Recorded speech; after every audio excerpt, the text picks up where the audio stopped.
પધારો સ્વામી સાતામાં. મથેન મંદામી સ્વામી સુખસાતામાં. સ્વામી હાજી સુખસાતામાં. મંદામી સ્વામી સાતામાં. હાજી.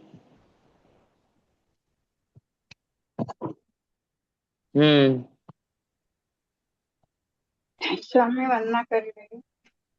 હા, વંદના કરી લ્યો. તિખુતો યાહિણમ ભયાહિણમ વંદામિ નમં સ્વામી સક્કારિમિ સમ્માનિમિ કલ્યાણમ મંગલમ દેવયમ જયમ પ્રજવાસમ મથન વંદામિ તિખુતો યાહિણમ ભયાહિણમ વંદામિ નમં સ્વામી સક્કારિમિ સમ્માનિમિ કલ્યાણમ મંગલમ દેવયમ જયમ પ્રજવાસમ મથન વંદામિ સ્વામી તિખુતો યાહિણમ ભયાહિણમ વંદામિ નમં સ્વામી સક્કારિમિ સમ્માનિમિ કલ્યાણમ મંગલમ દેવયમ જયમ પ્રજવાસમ મથન વંદામિ સ્વામી સુખસાતામાં. હાજી હાજી.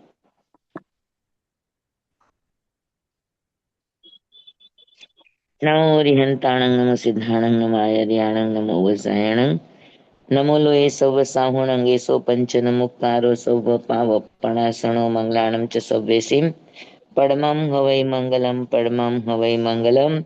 ઓમ નમો નાણસ ઓમ નમો સુયસ ઓમ નમો સુય દેવ્યાય ઓમ નમો વાયનારિયસ ઓમ નમો બંબીએ લીવીએ તીર્થંકરો ગણધરો પૂર્વધરો સ્વતધરો વાચનાચાર્યો યુગ પ્રધાન આચાર્ય ઉપાધ્યાય સાધુ સાધ્વી ભગવંતો જીન શાસન દેવ જીન શાસન માતા આદિ શાસનના સમસ્ત ઉપકારી તત્વોના શ્રી ચરણે આપ સર્વની આજ્ઞા હો શરણો સંરક્ષણ હો. આપ સર્વની આજ્ઞા હો શરણો સંરક્ષણ હો.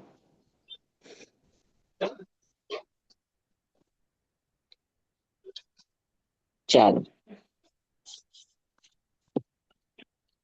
હમણાં આપણે ઘણી વાર કર્મની સ્તુતિ કરી નથી.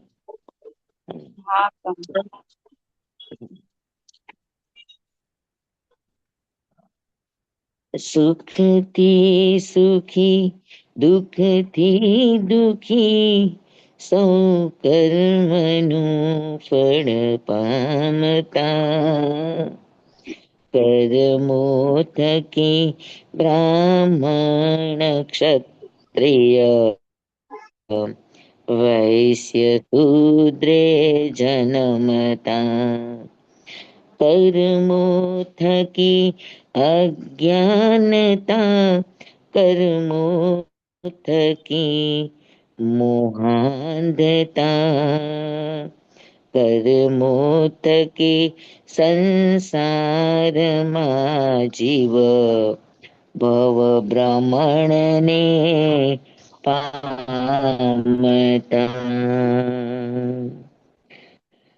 કર્મના ફળ ભોગમાના દોષ કોઈ અવરનો જો દોષ છે કોઈ કર્મનો ના દોષ કોઈ ઘટમાળનો દોષો અગર કોઈ હોય તો એ જીવના અવિવેકનો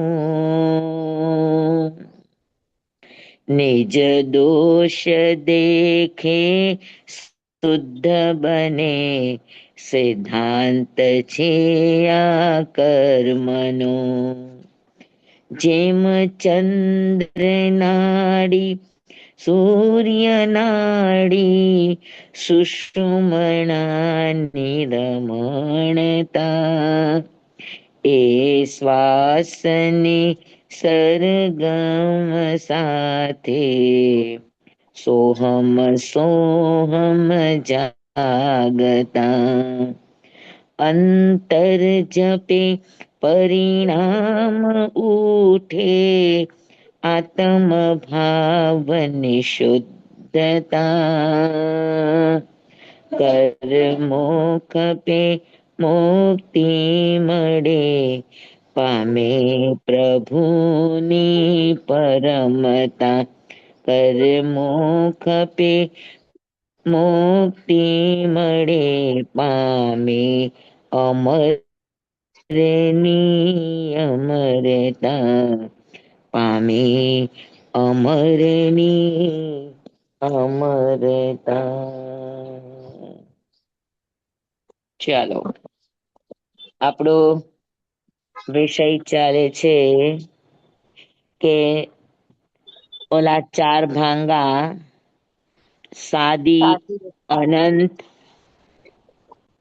સાદી શાંત, અનાદિ અનંત, અનાદિ શાંત, આ ચાર ભાંગા જે છે એ ચાર ભાંગાને દ્રવ્યથી અને ક્ષેત્રથી આ બે રીતે આપણે તપાસી લીધું. બરાબર છે? બધાને સમજાઈ ગયું છે? દ્રવ્ય અને ક્ષેત્રથી ચારે ભાંગા. જી સ્વામી. હા, સાદી શાંત, સાદી અનંત, અનાદિ શાંત, અનાદિ અનંત, ચારે ચાર ભાંગા બધાને બેસી ગયા ને? ક્ષેત્રની અપેક્ષાએ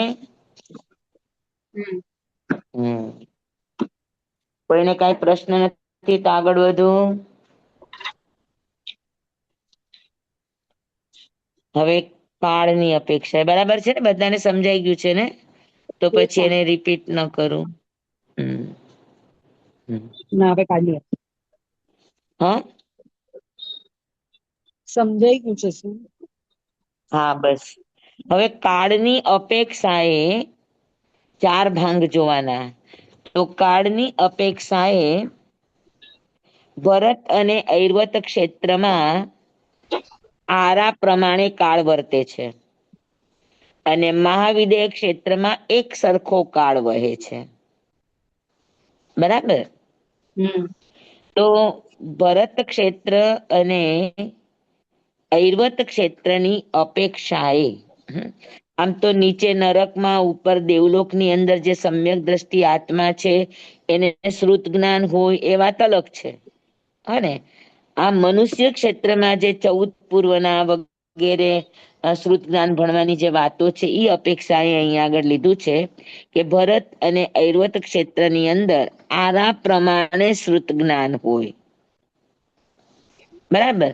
તો ત્રીજો આરો 84 લાખ પૂર્વ 3 વર્ષ અને 8.5 મહિનાનો બાકી હોય એ સમયે ઋષભદેવ ભગવાનનો જન્મ થાય. બરાબર? તો ઋષભદેવ ભગવાનના જન્મ પછી જ્યારે એ 1 લાખ પૂર્વનો સંયમ અંગીકાર કરે એ સમયે શ્રુતની આદિ થાય. બરાબર? તો ક્યાં સુધી રે? તો કે 5મો આરો પૂરો થાય ત્યાં સુધી એ શ્રુત રહેશે. એટલે ત્રીજા આરાનો છેડો, ચોથો આરો આખો અને 5મો આરો અંત સુધી, ત્યાં સુધી શ્રુત જ્ઞાનની હાજરી રે. ક્યાં આગળ? તો કે ભરત ક્ષેત્ર અને ઐવત ક્ષેત્રમાં. તો ભરત ક્ષેત્રમાં અને ઐવત ક્ષેત્રમાં શ્રુતની આદિ પણ છે અને 5મો આરો પૂરો થતા શ્રુતનો અંત પણ આવશે. બરાબર? ત્રીજા આરાના છેડે શરૂઆત થશે શ્રુત જ્ઞાનની અને 5મા આરાના છેડે શ્રુત જ્ઞાન સમાપ્ત થશે, એટલે એનો અંત આવશે. આ 5 ભરત અને 5 ઐવતના ક્ષેત્રોમાં. બરાબર? તો 5 ભરત અને 5 ઐવતની અપેક્ષાએ સાદી અને શાંત આ ભાંગો લાગુ પડે. અનાદિ શાંતનો ભાંગો લાગુ ન પડે કે સાદી અનંતનો ભાંગો પણ લાગુ ન પડે. બરાબર છે? અને મહાવિદ્ય ક્ષેત્રની અંદર હંમેશા તીર્થંકરોનું શાસન રહેવાનું છે, હંમેશા શ્રુત જ્ઞાન રહેવાનું છે, ક્યારે પણ એનો નાશ નહીં થાય. તો મહાવિદ્ય ક્ષેત્રની અપેક્ષાએ હંમેશા, એટલે કાયમ, ત્રીજા આરામાં, ચોથા આરામાં, ત્યાં તો હંમેશા ચોથા આરા જેવા જ ભાવ વર્તે છે. એટલે 5 મહાવિદ્ય ક્ષેત્રની અંદર હંમેશા શ્રુત જ્ઞાન કેવું રહેશે? તો કે અનાદિ અનંત, અનાદિકાળથી છે મહાવિદ્ય ક્ષેત્રમાં અને અનંત કાળ સુધી મહાવિદ્ય ક્ષેત્રમાં શ્રુત જ્ઞાનની હાજરી રહેશે. ત્યાં એનો અંત નહીં આવે. સમજાણું? કારણ કે ત્યાં તીર્થંકરનું શાસન શાશ્વત છે, અને જ્યાં તીર્થંકરનું શાસન શાશ્વત હોય ત્યાં શ્રુત જ્ઞાનની પણ શાશ્વતતા હોય. બરાબર સમજાણું? કાળની અપેક્ષા કાળની અપેક્ષા એ સમજાણું. પેલા આરામાં, બીજા આરામાં, ત્રીજા આરો લગભગ વયો જાય ત્યાં સુધી શ્રુત જ્ઞાનની શરૂઆત નથી. શ્રુત જ્ઞાન એટલે જે ભણવારૂપ શ્રુત જ્ઞાન છે એની શરૂઆત નથી. સમ્યક દ્રષ્ટિ હોય ને એને શ્રુત જ્ઞાન હોય એ વાત અલગ છે, પણ શ્રુત જ્ઞાન જે દ્રષ્ટિવાદ સૂત્રની ગણતરીએ કે 14 પૂર્વની ગણતરીએ જે શ્રુત જ્ઞાન આપણે ગણીએ છીએ એ શ્રુત જ્ઞાન ભરત અને ઐવત ક્ષેત્રના ત્રીજા આરાના છેડે શરૂ થાય, 1 લાખ પૂર્વ બાકી રહે ત્યારે, અને ચોથો આરો આખો રે અને પાંચમા આરામાં એનો એન્ડ આવે, પાંચમા આરાના છેડે શ્રુત જ્ઞાનનો. બરાબર? તો ભરત અને ઐવત ક્ષેત્રમાં શ્રુત જ્ઞાનની શરૂઆત પણ છે અને અંત પણ છે, એટલે ત્યાં સાદી શાંતનો ભાંગો લાગુ પડે. બરાબર? અથવા તો કોઈને વ્યક્તિગત ગણો તો કોઈને શ્રુતની શરૂઆત થાય તો ત્રીજા, ચોથા, પાંચમા આરામાં જે મોક્ષે જનાર જીવ હોય, કેવળ જ્ઞાન થાય તો એનું શ્રુત જ્ઞાન કેવળ જ્ઞાનની અંદર ડાયવર્ટ થઈ જાય, એટલે શ્રુતનો અંત તો થાય ને થાય. એટલે ભરત અને મહાવીર ક્ષેત્રની અપેક્ષાએ શ્રુત જ્ઞાન સાદી શાંત, ત્રીજા આરાના એન્ડ થી લઈને ચોથા આરાને પાંચમા આરાના એન્ડ સુધી કાળની અપેક્ષાએ. અને મહાવિદ્ય ક્ષેત્રની અપેક્ષાએ અનાદિ અનંત, કારણ કે મહાવિદ્ય ક્ષેત્રમાં તીર્થંકર શાશ્વત છે, શાસન શાશ્વત છે, દ્રષ્ટિવાદ સૂત્ર વગેરે એટલે મીન્સ 11 અંગો વગેરે શ્રુત કાયમી છે, ક્યારે એનો વિચ્છેદ થતો નથી. એટલે મહાવિદ્ય ક્ષેત્રની અપેક્ષાએ અનાદિ અનંત છે, કાળની અપેક્ષાએ શ્રુત જ્ઞાન. સમજાઈ ગઈ બધાને? પાકું?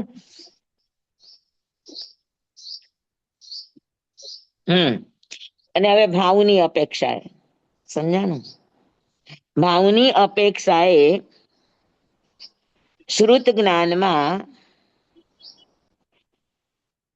શ્રુત શબ્દ છે, તો શ્રુત શબ્દ એ સમ્યક શ્રુતનો અને મિથ્યા શ્રુત બંને આવે શ્રુત જ્ઞાનની અંદર. અને ભાવની અપેક્ષાએ ભવ્ય અને અભવ્ય આ બે ચીજ આવે, કારણ કે ભાવ એટલે પારિણામિક ભાવ. પારિણામિક ભાવની અપેક્ષાએ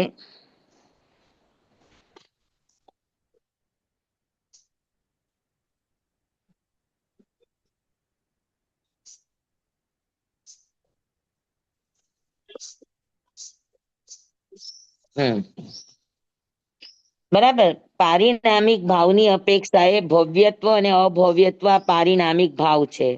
તો જે ભવ્ય છે એની અપેક્ષાએ શ્રુત જ્ઞાન સાદી શાંત, કેમ કે ભવ્ય જીવ છે એ ક્યારેક ને ક્યારેક સંકિત પામવાના છે, એટલે શ્રુત જ્ઞાનની શરૂઆત થશે. અને કેવડી થવાના છે એટલે શ્રુત જ્ઞાનનો અંત પણ થશે. તો ભવ્ય જીવની અપેક્ષાએ શ્રુત સાદી શાંત, અને અભવ્ય જીવને તો શ્રુત હોતું જ નથી. બરાબર? તો એને શ્રુતનો અભાવ હોય. મિથ્યા શ્રુતની અપેક્ષાએ ગણો તો અનાદિ અનંત, પણ સમ્યક શ્રુત અભવી જીવને હોતું નથી. તો સ્વામી લોકો આટલું નવપૂર્વ ભણેલા હોય તો એ પણ અજ્ઞાન જ કહેવાય? હાજી, જ્યાં સુધી જીવ તત્વને જાણ્યું નથી, પોતાના આત્માના સ્વરૂપને જેને જાણ્યું નથી, ત્યાં સુધી જ્ઞાન બધું અજ્ઞાન રૂપે. અજ્ઞાન રૂપે એટલે શું? તમે એ ભણો ગણો તો એ કામમાં ક્યાં લ્યો? તમારા સંસારમાં. આત્માની માટે કામ ન લગાડે. સમજાણું? સ્વામી, મિથ્યાત્વની અપેક્ષાએ તમે શું કીધું? મિથ્યાત્વની અપેક્ષા એ મિથ્યાશ્રુત હોય અનાદિ અનંત, પણ સમ્યક શ્રુત સાદી શાંત હોય. પણ એટલે ઈ તો આટલું જ્ઞાન હોય તો પોતાના આત્માનું તો વિચારીએ જ ને આપણે કે આટલું જ્ઞાન છે તો કે આપણે જે કરીએ છીએ આપણા આત્મા માટે, તો એમને તો નવપૂર્વનું જ્ઞાન છે. હા લે, તને આટલું જ્ઞાન છે, કેટલી વાર આત્માનો વિચાર આવે છે કે? હવે એમ આવે ખરું, ભલે આપણે યુઝમાં નથી કરતા પણ કે આપણે આત્મા છીએ એમ એવો વિચાર આવે. આ તો યુઝમાં જ કરવાની વાત છે, કઈ રટવાની વાત નથી. શું કરવાનું? યુઝ કરવાની જ વાત છે, હા રટવાની વાત નથી. અચ્છા. આખા દિવસની કેટલી પ્રવૃત્તિમાં આત્માનો ખ્યાલ આવે છે, કે આત્મા વિશે આપણને વિચાર આવે છે. ખાતા, પહેરતા, ઓઢતા, તૈયાર થતા, અરીસા સામે જોતા, કેટલી વાર આત્મા યાદ આવે છે? બહુ બધી વાર નથી આવતો, ક્યારેક ક્યારેક સ્વામી આવી જાય. કોઈ કે વાર એવું ડાઇનિંગ ટેબલ આવે ઉપર બેઠા બેઠા, હે ભાઈ ઈ સ્વામી? ઓલું ઓલું સ્વામી રાઈટિંગ એવું છે તો ને કે હા, આપણો કે આત્મા કે હેર ને કલર કરાવતા કરાવતા કેટલો આત્મા યાદ આવે છે. અમુક વાર નથી આવતો પણ ક્યારેક ક્યારેક આવે. હા, અમુક વાર એટલે ક્યારે ક્યારે યાદ આવે છે કે ને મને તું. ત્યારે આપણે જયારે ઓલું એમ કીધું છે ને કે આપણો આત્મા અને ફણાહાર આત્મા યાદ આવે ત્યારે, આત્મા યાદ આવે ત્યારે ડોક્ટર ને બતાવવાનો વિચાર મોળો પડી જાય ખરો?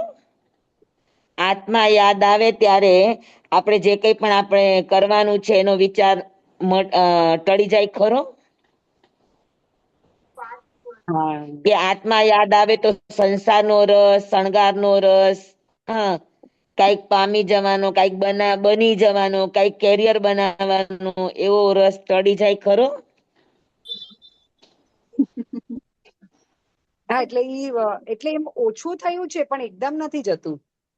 સ્વામી હા. 1 મિનિટ માટે માંડ યાદ આવે સ્વામી, તરત પાછા સંસારમાં જોડાય, તરત જ. આત્મા યાદ આવે એને કહેવાય કે જરા આપણે એનો સંસારના તમામ પદાર્થો ભોગોમાંથી રસ ઉડી જાય. બરાબર છે. ફરિયાદ ઉડી જાય. હમ. વ્યક્તિની ફરિયાદ, વસ્તુની ફરિયાદ, પરિસ્થિતિની ફરિયાદ, આ બધું જ ટળી જાય. સમ્યક દ્રષ્ટિને ફરિયાદ ન હોય, સ્વીકાર ભાવ હોય, જે છે એનો સ્વીકાર, બસ. પણ તમે ગોળ ખાધો હોય ને પછી ઉપર ચા પીઓ કે ગમે એટલું ગળ્યું ખાવ, કેવું લાગે? મોડું લાગે. ફીકું લાગે. હા ફીકું એવી લાગે. રીતે જેને પણ આત્માને યાદ આવતો હોય, આત્માનું ચિંતન હોય, સમ્યક દર્શનની સ્પર્શના હોય, એને બાકી 5 ઇન્દ્રિયના વિષયોમાં, ભોગોમાં, કામોમાં એને એટલી નિરસતા, ફિકાસ લાગે, એનો જીવ ત્યાં ચોટે નહીં. તો આપણે નવરાત્રી રમતા હોઈએ, ડ્રેસ પહેર્યો હોય, આપણો જીવ ચોટે છે નવરાત્રીમાં? હા લગ્નમાં ગયા હોય, આપણો જીવ ચોટે છે આપણા ડ્રેસઅપમાં? હા જાય છે. હા, હા જાય એને છે. બધો રસ ફીકો લાગે. તમને કયો રસ ફીકો લાગે છે આત્મા યાદ આવ્યા પછી? એક કોઈ નહીં. સ્વામી કઈ સમજ જ નથી પડતી. તો આપણે અભરી થઈ ગયા સ્વામી, તો આપણે અભરી સ્વામી થઈ ગયા. અ સ્વામી ફિક્કો અ લાગતો તો પણ આપણે સંસારમાં રહીએ તો હવે મેરેજમાં જવું પડે કે શાક બનાવવું પડે, બધું બનાવવું પડે, તો ખબર અંદરથી આત્મા તત્વને યાદ કરે છે, સામે વાળાને તો ન જ ખબર પડે ને. અરે રસ ફીકો હોય ને વિભાબેન, એના વર્તનમાં દેખાય, એની વાણીમાં દેખાય, એના એટલે ઉઠક બેઠકમાં દેખાય, એના વેશ પરિવેશમાં દેખાય. હા, એટલે આપણે શું તૈયાર કેવી થઈએ રીતે કોના માટે? દુનિયાને હારું દેખાડવા ને. દુનિયા માટે નહીં, પોતાના માટે. સ્વામી પ્રસંગને અનુરૂપ માટે. અને કદાચ સફેદ સાડી પહેરીને જાવ તો પ્રસંગ બગડી જાય. તો બગડી ના જાય પણ ઔચિત્ય ના કહેવાય ને સ્વામી. એવું વિવેક જરૂરી નથી રાખવો પડે. ઔચિત્ય જાળવવું. હા, ઉપાશ્રયમાં તમે લગ્નના કપડા પહેરીને ન આવી શકો, એ ઔચિત્ય નથી. પણ લગ્ન મંડપમાં કદાચ તમે સફેદ કપડા પહેરીને જાવ તો કઈ એમાં તમારું ઔચિત્ય બગડી ન જાય. આજે અમને કોઈ લગ્ન મંડપમાં મંગલિક દેવા બોલાવે તો શું અમે ટીકી વાળા સાડલા પહેરીને જાય? ના. કે ટીકી વાળી પછેડી પહેરીને જાય? કે લગ્નમાં જાય કે આવા થોડાક પહેરીને જવાય? અમે તો ફાટલા પહેરીને વયા ગયા હોય. પણ સ્વામી તમારો તો ઈ જ ડ્રેસ છે ને, એમાં ચેન્જ કરવાનું જ નથી ને, અમારે રોજ પણ કપડાં સ્વામી ફાટેલા કપડા ના પહેરાય ને સ્વામી. લો કરો વાત. સ્વામી એમ કે સમ- ફાટેલા કપડા પહેરીએ તો શુક્ર ગ્રહ નો નબળો થાય એવું સાંભળ્યું કાંઈ સ્વામી. ગ્રહ નબળો નથી થતો. કાંઈ ગબડો શુક્ર ગ્રહ નબળો થાય એનો અર્થ શું થાય કે ભોગ નબળો થાય. શુક્ર ભોગ પ્રધાન છે. અચ્છા. શુક્ર ગ્રહ તમને વૈરાગ્ય ના આપે, ભોગ આપે, વૈભવ આપે. અચ્છા શુક્ર અચ્છા ગ્રહ સ્વામી. શણગાર નો રસ વાળો હોય શુક્ર ગ્રહ. જી સ્વામી. જેનો શુક્ર ગ્રહ બહુ જોરદાર હોય ને, કાંઈ લવ મેરેજ કરે ને, કાંઈ એકદમ શોખીન જીવ હોય, રંગીન માણસ વાળો હોય, રંગીન પ્રકૃતિ વાળો હોય. અચ્છા જી સ્વામી, આ બધી અમને કઈ ખબર ના પડે સ્વામી. સ્વામી અમારે તો પેલા હા સ્વામી અમારે તો પેલા લગ્ન થતા તો એકદમ સફેદ વસ્ત્રમાં લાંબુ ઘૂંઘટ કાઢીને જ હતા જે કન્યા હોય. હા એ તો હા પાનેતર સ્વામી, પાનેતર તો હજી પણ ચલણમાં છે કન્યા માટે હમ. સફેદ વસ્ત્ર. આ બધા પ્રતીકો છે, પણ આપણે પ્રતીકોને શણગાર બનાવી દીધા. તો કરવાનું ને, મારો કહેવાનો અર્થ ઈ છે, હા, હોવું ન હોવું કે આપણે કોઈ નાટક નથી કરવાનું કે મને વૈરાગ્ય આવી ગયો લગ્નમાં, પણ અંદરની પરિણતિ આપણી કેવી છે એના જિમ્મેદાર કે એના સાક્ષી આપણે પોતે જ હોઈએ. બહારનો વ્યક્તિ કોઈ એને જાણી પણ ન શકે, માપી પણ ન શકે, સમજી પણ ન શકે કે અંદર એની કેવી અલિપ્તતા છે, અંદર કેવું એનું શું કેવાય અનાસક્ત ભાવ છે, એ લોકો ના સમજી શકે. પણ સ્વામી અમને તો અમારી કઈ ખબર જ નથી પડતી. આપણે કહીએ ભલે કે ભાઈ આપણે લગ્નમાં જઈએ તો ઔચિત્ય જાળવવું જોઈએ, પણ આપણને ખરેખર હૃદય હાથ મૂકીને કયો કે તમે ઔચિત્ય માટે જ પહેરો છો કે તમારો પણ એમાં રસ છે? आपको सही बताएगा, मेरे को सही नहीं बताएगा। રસ છે, સ્વામી રસ. અને જો એવી ઔચિત્ય રીતના હોય સમજી લ્યો તો एक बनेगा। એકનો એક સાડી તમે ભારે मैं વસાવી फोन તો એ करूंगा હરેક तो मेरे को લગ્નમાં बोलेगा ચાલે फोन ને? करेगी, और ચાલે आपको સ્વામી. बोलेगा नहीं गाड़ी मत भेजो। સ્વામી ચાલે. કોનો समझ અવાજ जाओ। ચાલે છે? કોનું માઇક ચાલુ છે? પ્લીઝ માઇક બંધ કરી દેજો. વાતો કરો પણ માઇક બંધ કરી દેજો. હા, સ્વામી તમે કીધું ચાલે, પણ ઘરના લોકો કે આવી રીતના થોડી જવાનું હોય, સરખું વ્યવસ્થિત તૈયાર થઈને જવાનું હોય ને, નવા કપડા દર વખતે લેવાના હોય, ઘરના લોકો તો વળી તને કાઢે ખબર અમને. છે મેં તમને એક મદ્રાસના એક હા ઈલાબેન ની હા વાત સ્વામી. કરી હતી, તમને યાદ હા છે? સ્વામી.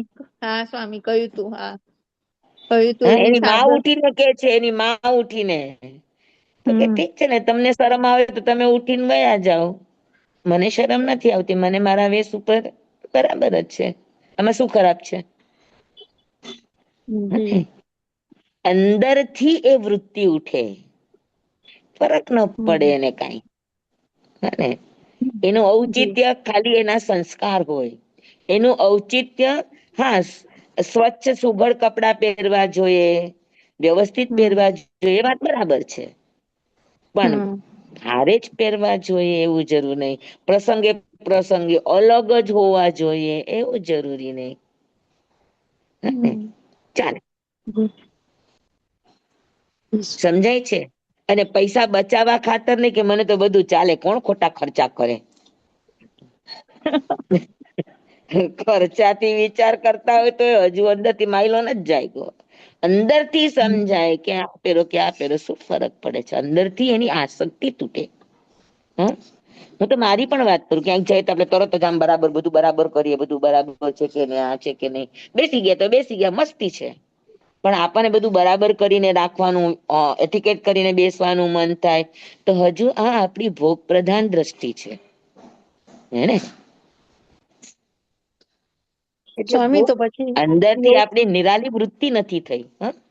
તો સ્વામી એના માટે શું કરવાનું? યોગ પ્રધાન માટે ભોગમાંથી યોગ કરવાનું કઈ તરફ નઈ, આ તો માઇટ અંદર માંથી જાગે, આ કઈ જગાડવાથી ન જાગે.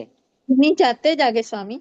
હા હા, અંદર માંથી ઉઠતો પરિણામ છે, કઈ આ કોઈ એક્સરસાઇઝ નથી.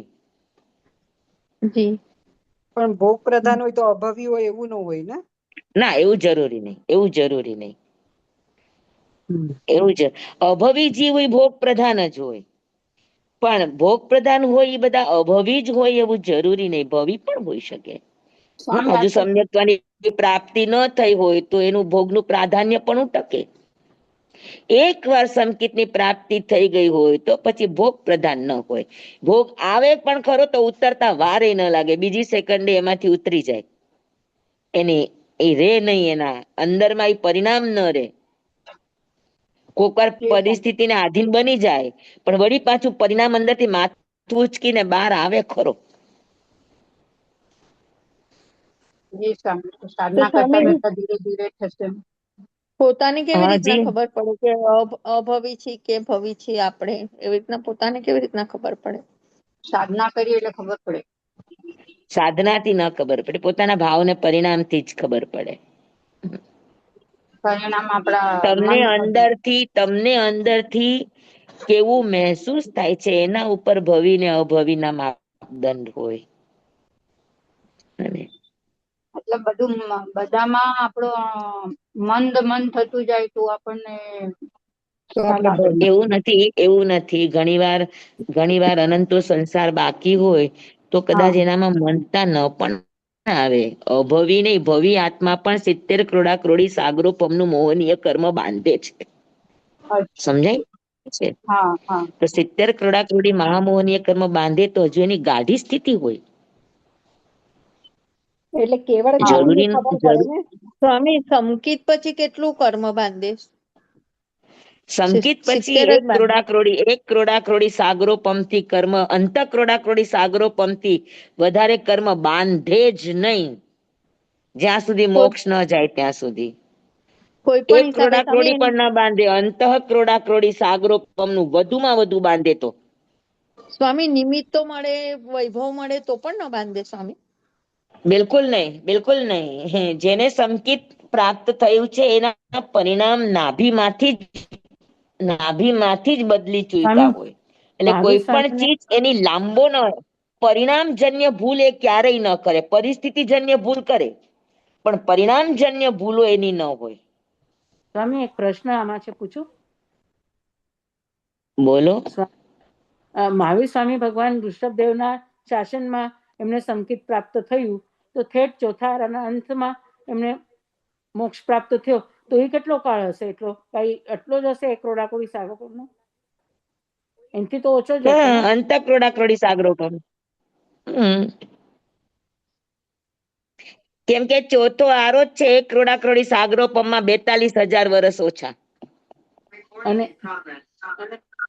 ચોથો આરો જ આખો છે અંત કરોડા કરોડી સાગરો પમનો. તો પણ સ્વામી અને મહાવીર સ્વામી ભગવાને આટલા બધા ભોગ કરવા પડ્યા. અને પાર્શનાથ ભગવાન એમ કે છે કે વિમલનાથ ભગવાન થી લઈને નેમિનાથ ભગવાન સુધીના શાસનમાં એમને બધા કલ્યાણકો જોયા, તો એમને એટલા કાળ સુધી એમને સંકિત પ્રાપ્ત થયું હશે એટલે તો પણ એમને એટલું ભોગવવું પડ્યું. અંત કરોડા એટલે અર્ધ પૂતગલ પરાવર્તન કાળ સંકિત પછી તો રહી શકે ને ભાઈ. તો અર્ધ પૂતગલ પરાવર્તનમાં અનંત ઉત્સર્પિણી ને અવસર્પિણી આવી જાય. ઓહ જી સ્વામી, સમજાણું હવે. અર્ધ પૂતગલ પરાવર્તન કાળ સંકિતી નો હોય તો આવી એક નહીં અનંત 24 પસાર કરી શકે. જી સ્વામી, આભાર સ્વામી, પણ થેન્ક યુ. જે તે સમયે અર્ધ પૂતગલ પરાવર્તનમાં પણ એ કોઈ પણ કર્મ બાંધશે ક્યારેય પણ તો અંત ક્રોડા ક્રોડી સાગરો પંપની સ્થિતિ કરતા વધારે નહીં બાંધે. આ પાક્કી વાત. એટલે કર્મની સ્થિતિ ઓછી રહેશે એમ. હા, જે તે સમયે બાંધશે તો વધુમાં વધુ અંત કરોડા કરોડી સાગરો પમે, એનાથી વધારે કર્મ બાંધે જ નહીં સમ્યક દ્રષ્ટિ આત્મા. ભલે મિથ્યાત્વી કેમ ન થઈ ગયો હોય, ભલે નિગોદમાં કેમ ન વયો ગયો હોય, પણ ન બાંધે. જી એટલે સ્વામી. સ્વામી એનો મતલબ એવો કારણ ને કે કે સ્વામી સંકિત શું હોય, બોલો? જેનું સંકિત વમાઈ ગયું હા તો સંકિત હા વમાઈ જાય તો પાછું એ મિથ્યાત્વ જ કહેવાય ને? ભલે મિથ્યાત્વી થઈ જાય, પણ મિથ્યાત્વી થયા પછી પણ એક વાર જેને સંકેતની સ્પર્શના થઈ હોય એની હા નાભી જાગ્રત હોય. ઓકે, એટલે પાછો ગમે ત્યારે થશે ખરું. થોડા સમયે એને સંકેતનો અંદરથી જુવાળ આવે, અંદરથી એનો પ્રવાહ ઉઠે જ. જી સ્વામી. સમજાણું? અને હમ સંકેત પ્રાપ્ત થયા પછી એ અર્ધપૂતગલ પરાવર્તન એટલે અનંત ઉત્સર્પિણી અવસર્પિણી રે, પણ તેમ છતાં અનંત ઉત્સર્પિણી અવસર્પિણીમાં એક વાર જે કર્મ ખઈપા, જે પૂતગલ ખઈપા એ બીજી વાર ન બાંધે. એની સકામ નિર્જરા શરૂ થઈ જાય. અનંત કેટલું ઉત્સર્પિણી કર્મ, અવસર્પિણી સકામ નિર્જરાનો દોર ચાલુ રહે. મતલબ આપણા કસાયો મંદ થતા જાય તો આપણે સંકેત તરફ જઈએ છીએ એવું કહી શકાય. હા, એવું કહી શકાય, એવું કહી શકાય. જી જી આપણી સ્વામી. પરિણતિ ઉપરથી આપણે હા કહી આપણને શકાય. જે દિવસે સીધો સાદો દાખલો છે કે આપણને જે દિવસે કોઈની ફરિયાદ નહીં રહે, જે દિવસે હા આપણને કોઈનો વાંક નહીં દેખાય, જે દિવસે હમ આપણને બધા પ્રત્યે મિત્ર દુશ્મન બધા જ પ્રત્યે આપણા દિલમાં અહોભાવ અને પ્રેમ ભાવ જાગે, તો સમજી લેવાનું કે આપણા અંદરમાં સંકિતનો દીવડો જાગ્યો છે અને કા જાગવાનો છે. જી સ્વામી. આ એની સિમ્પલ ઓળખાણ છે. હા, એટલે બરાબર. શું તમે તો શું કીધું? આપણી જાગૃતિ તો સંકેત તરફ નહીં પણ આપણા કસાયો તરફ રહેવી જોઈએ ને. હા, એટલે આપણને કોઈનો દોષ ન દેખાય. કશાયની હા મંદતા એટલે શું? માનતા હા આપણને એ કોઈનો દોષ ન દેખાય, આપણને હમ કોઈની ફરિયાદ ન હોય. હમ હા, કોઈના બધા સાથે આપણો મૈત્રી ભાવ હોય, મૈત્રી આ ભાવ. કની ઉપશાંતતા છે. કસાયની ઉપશાંતતા એટલે કરવાનું શું? ઈ જ કરવાનું કે આપણને આવેશ ન હોય, આપણને અહંકાર ન હોય, આપણને માયા કપટ ન હોય, હોય તો પણ મંદ સ્થિતિનું હોય. હા, એને કસાય પાતળા કહેવાય. જી સ્વામી, બરાબર. હમ જી સ્વામી, આભાર. બરાબર સમજાણું બધાને? હા ના હમ આપણે શું અમે એટલે લોકો શું અત્યારે કરીએ. બીજું કઈ નહી કરવાનું. અત્યારે એક કામ કરો કે આપણને કોઈના પ્રત્યે દ્વેષ થવો ન જોઈએ, આટલું કામ કરો. બાકી બધું ભગવાન ઉપર છોડી દો. હા, એના પર દ્રષ્ટિ નથી જતી, અમારી લોકોની સીધું આ સંકેત ચીજ ઉપર આ દ્રષ્ટિ ચીજ જાય. પામવી છે તો એક કામ કરો. નહીં હા આપણને વસ્તુ ઉપર દ્વેષ થવો જોઈએ, ન વ્યક્તિ ઉપર થવો જોઈએ, ન દ્રવ્ય ઉપર, ન ક્ષેત્ર ઉપર, ન કાળ ઉપર, ન ભાવ ઉપર, ન કોઈ પદાર્થ ઉપર, ન કોઈ પરિસ્થિતિ ઉપર, ન કોઈ ઋતુ ઉપર, કોઈના પ્રત્યે પણ દ્વેષ નહીં હોવો, ફરિયાદ નહીં હોવી, અણગમો નહીં હોવો, આવી પરિસ્થિતિ બનાવવાની કોશિશ કરો. હમ જી જી સ્વામી. તો સંકેત નજીક આવવાની 100% સંભાવના છે. અને કોઈનો દોષ હમ પણ નહીં જોવાની ને સ્વામી, એ પણ મોટા મોટું હા, કોઈનો દોષ નહીં જોવાનું, એ પણ સૌથી મોટામાં મોટું સંકેત કેળવો. નું લક્ષણ છે. સંકેત નું લક્ષણ છે. સંકેત પામવો હોય તો આ રસ્તો અપનાવો. કસાય પાતળા આને જ કહેવાય દોષ ન કે જોવો અને સૌથી પહેલો વેલો દેહાધ્યાસ તૂટે.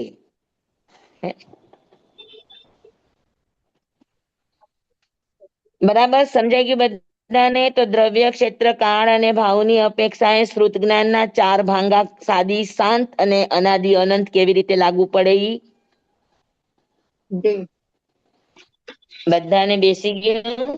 હા જી સ્વામી. યસ.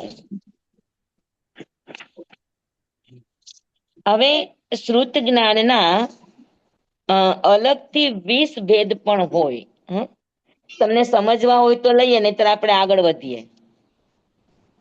હા સ્વામી. હા સ્વામી, સમજો. હા, જે રીતે આપણે અક્ષર શ્રુત, અનક્ષર શ્રુત, સાદી શ્રુત, અનાદિ શ્રુત, હા, સપર્યવસિત, અપર્યવસિત, ગૌમિક, અગૌમિક, એ બધા જે આપણે લીધા ને 14 પ્રકાર, હા એ શ્રુત જ્ઞાનના મૂળથી 14 પ્રકાર છે. શ્રુત જ્ઞાનનો સહયોગક્ષમ થયો હોય તો આ 14 પ્રકારનું શ્રુત જ્ઞાન આપણને પ્રાપ્ત થાય. હમ બરાબર હા સમજાણું? હા. હા અને હવે એને વિશેષથી 20 પ્રકાર કે છે. એ 20 પ્રકાર પણ આમ તો સમજવા જેવા છે. જો તમને સમજવા હોય તો આપણે સમજાવીએ કે હા શ્રુત હા જ્ઞાનનો સંયોગક્ષમ કઈ કઈ રીતે હોય. હા હે ને? તો 20 ભેદ છે. એમાં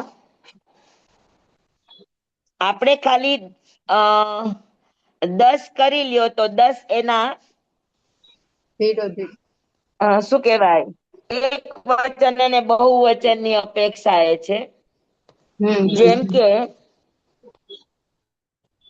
પર્યાય શ્રુત અને પર્યાય સમાસ શ્રુત.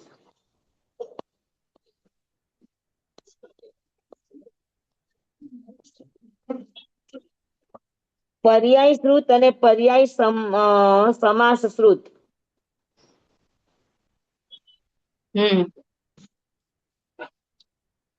હા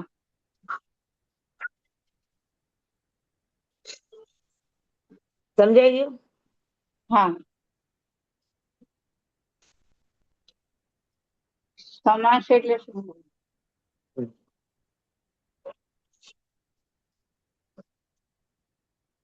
સમાસ એટલે હવે કહું છું. પર્યાય શ્રુત એટલે શું? તો કે લબ્ધિ પર્યાપ્તા સૂક્ષ્મ જીવ. લબ્ધિ પર્યાપ્તા સૂક્ષ્મ જીવ કોને કહેવાય?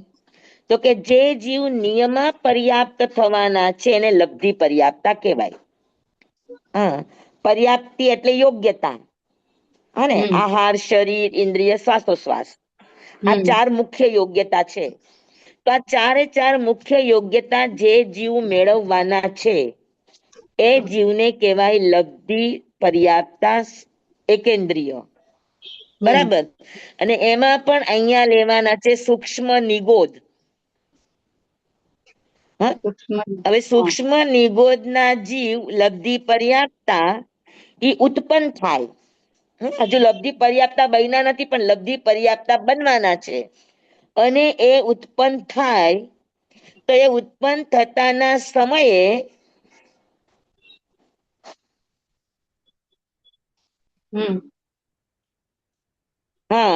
જેટલું જ્ઞાન હોય એને સમજી લ્યો.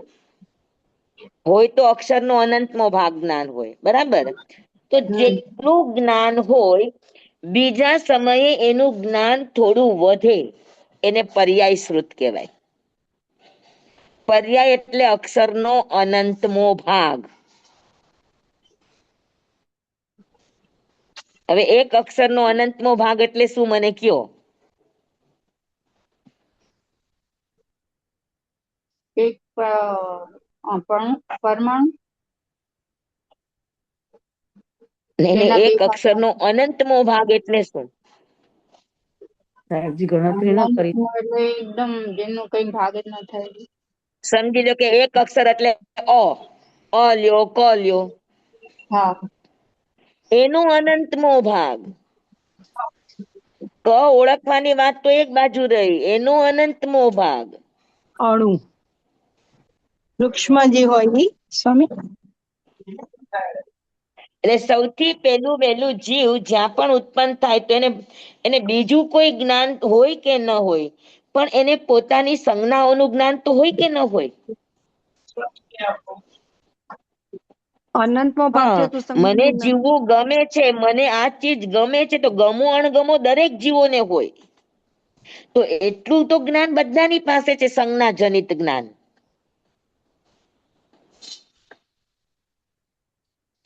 ઈ અનંતમો ભાગ હજુ તો તમે પકડી પણ ન શકો એવો અનંતમો ભાગ. એને અક્ષરનો અનંતમો ભાગ કહેવાય. તો ઉત્પન્ન થાય સૂક્ષ્મ લબ્ધિ પર્યાપ્તા જીવ ઉત્પન્ન થાય એ સમયે જે એને જ્ઞાન થાય એને પર્યાય શ્રુત કહેવામાં આવે.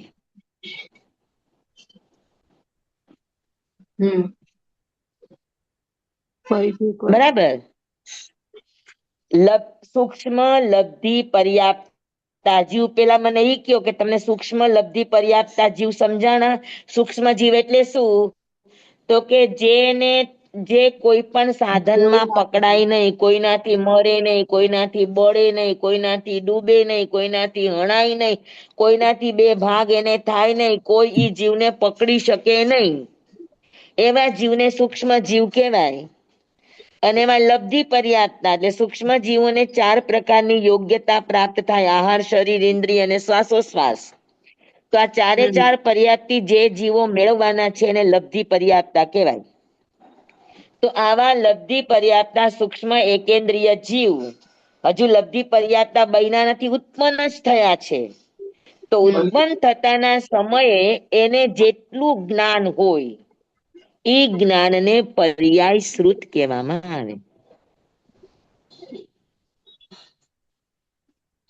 સમજાણું? સમજાણું? જય સ્વામી. સમજાણું કે નહીં સમજાણું? બધાને ન સમજાય તો મને 10 વાર પૂછજો. સમજવા જેવી વાતો છે આ બધી. આપણને સમજાય અત્યારે તો તમે હું બોલું છું ને તમે સાંભળો છો તો તમને કેટલું બધું યાદ રહી જાય છે, તો ઘણું બધું યાદ કહેવાય. એટલે એની પર્યાપ્તિ સૂક્ષ્મ ને 4 જ મળે છે, એટલે ઈ સૂક્ષ્મ પર્યાપ્તિ 4 પર્યાપ્તિ મળે, પણ 4 પર્યાપ્તિ હજુ મળી નથી, ઉત્પન્ન જ થયા છે. ઓહ, અચ્છા. હજુ તો આહાર પર્યાપ્તિ પૂરી કરે ત્યારની વાત છે. Okay okay. અચ્છા, કોનું માઇક ચાલુ છે ભાઈ? અવાજ આવે છે, પ્લીઝ. કોનું માઇક ચાલુ છે? કોઈ ભાઈનો અવાજ આવે છે, એટલે જેના ઘરે ભાઈઓ વાત કરતા હોય ને તો એ પોતાનું માઇક બંધ કરી દો. ભાઈઓ અંદર અંદર વાતો કરે છે એવો અંદર અવાજ આવે છે, પ્લીઝ.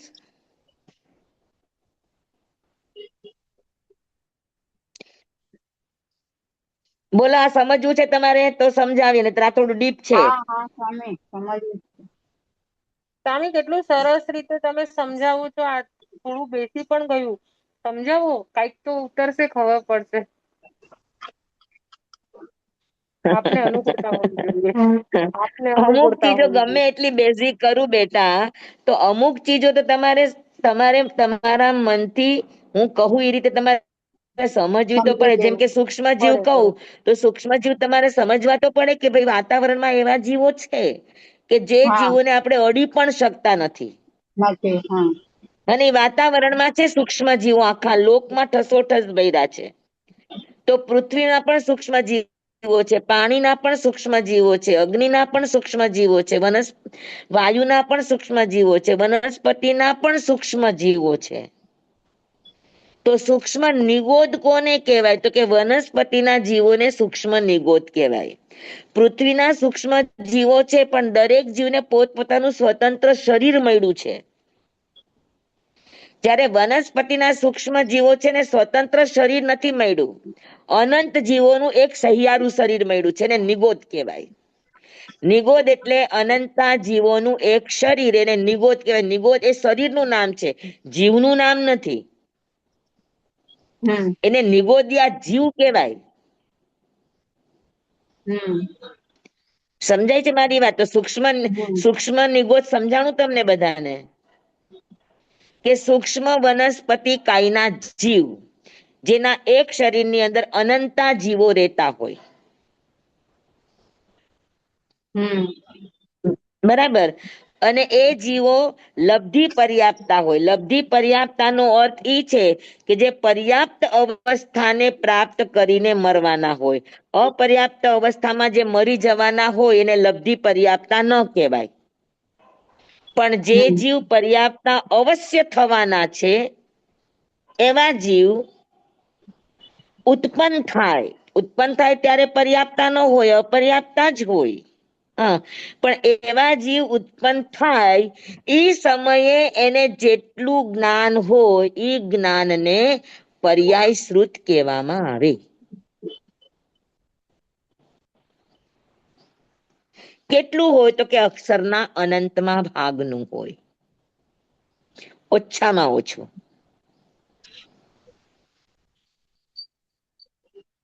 સમજાય છે તમને? તો વિચાર કરો કે એક અક્ષર એક અક્ષરનું જ્ઞાન પણ કેટલું મોટું શ્રુત જ્ઞાન ગણાય.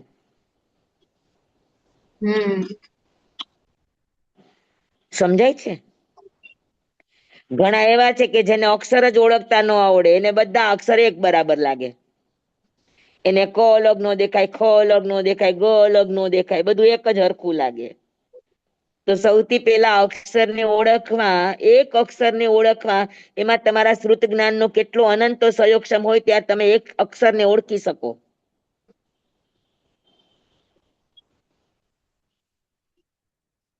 અને અક્ષરનો અનંતમો ભાગ એટલે શું?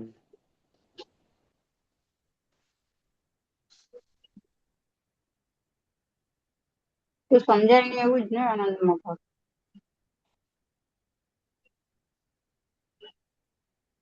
અક્ષરનો અનંતમો ભાગ એટલે કોઈ અક્ષરનો આકાર પણ ન હોય, બસ ખાલી એની જરૂરિયાત હોય એટલી જ જેને ખબર પડતી હોય એને અક્ષરનો અનંતમો ભાગ કહેવાય.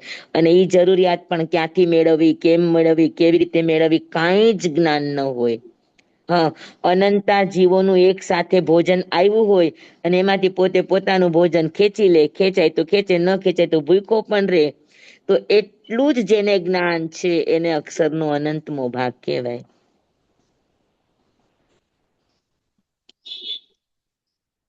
સમજાય છે? અને ઉત્પન્ન થયા હોય ત્યારે તો એટલું પણ એને જ્ઞાન ન હોય, ખાલી આહાર લીધો હોય એટલું જ જ્ઞાન હોય, સ્વામી, બાકી કાંઈ જ એવું જ્ઞાન ન હોય. પ્રશ્ન છે એમાં હા કે એમાં એને આહાર હા, સંજ્ઞા, ભય મિથુન સંજ્ઞા, પરિગ્રહ ચારેય સંજ્ઞા હોય તો પણ એટલામાં હોય ચારેય સંજ્ઞા એને, પણ અવ્યક્ત હોય, અવ્યક્ત હોય, વ્યક્ત ન હોય. પર્યાપ્તિ આવે પછી વ્યક્ત થાય. પર્યાપ્તિ આવ્યા પછી પણ એટલી વ્યક્ત ન દેખાય, આપણને ન દેખાય, કેવડીને દેખાય, આપણને ન દેખાય, ન તો જણાય. સ્વામી, આપણે પંચેન્દ્રિયમાં જ્યારે બાળકનો જન્મ થાય ત્યારે ગર્ભમાં તો એની બધી આહારની કે જે પણ કઈ ક્રિયા હોય એ ઓટોમેટિક, એટલે મીન્સ નાભી દ્વારા કે નાળ દ્વારા કે જેવી રીતે પણ થાય, તો એ જયારે બહાર થાય ને, આવે. આપણે ત્યાં બાળકનો જન્મ થાય, જન્મ થતાની વેત જ માતાને સપના આવે. હા, પછી માતાને ઈચ્છાઓ, દોહદો જાગે.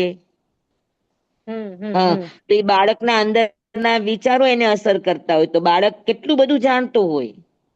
બાળકને હોઈ શકે બરોબર. અંદર મતિ શ્રુત અવધિ મન અવધિ જ્ઞાન સુધી હોઈ શકે. એટલે હું ઈ જ કઉ છું, એને એવું શુદ્ધ જ્ઞાન છે કે બહાર આવ્યા પછી પણ એને ખબર પડે કે મારે દૂધ આવી રીતે પીવાનું, હું રડું તો કોઈ મારી પાસે આવશે, એટલે ઈ જ્ઞાનની યસ એની જે યસ યસ યસ, એટલું છે ને. આ બધું શ્રુત જ્ઞાન છે. હા, સ્વામી એક પ્રશ્ન અને છે. આ બધું કયું શ્રુત છે? અચ્છા. હેતુપવાદોપદેશિકી કહેવાય આને, કે જરૂર પડે અને એ વસ્તુને મેળવે, એ હેતુપવાદોપદેશિકી છે. પછી એમાં પણ એનો હે જ્ઞેય અને ઉપાદેયનો વિવેક ન હોય, બસ ખાવું એટલે ખાવું. પછી એને સારું છે, ખરાબ છે, જીવશે, મરશે, આવા કોઈ જ આગળ પાછળના વિચાર ન હોય. સ્વામી એક પ્રશ્ન છે. બોલો. સંજ્ઞા હોય 4 સંજ્ઞા, તો પછી કસાઈ પણ સાથે જ હોય? બધું 4 કસાય 4 સંજ્ઞા બધું જ હોય એની પાસે. અચ્છા, આભાર સ્વામી. બધું જ હોય, આભાર. બધું જ હોય. તો પર્યાય શ્રુત સમજાણું? પણ સ્વામી રિએક્ટ ન કરી શકે ને, કસાય હોય તો પણ? રિએક્ટ કરવાની એની પાસે એટલી ક્ષમતા જ ન હોય, અને જી રિએક્ટ સ્વામી. કરવા જાય ત્યાં તો એનું આયુષ્ય પૂરું થઈ જતું હોય. આભાર સ્વામી.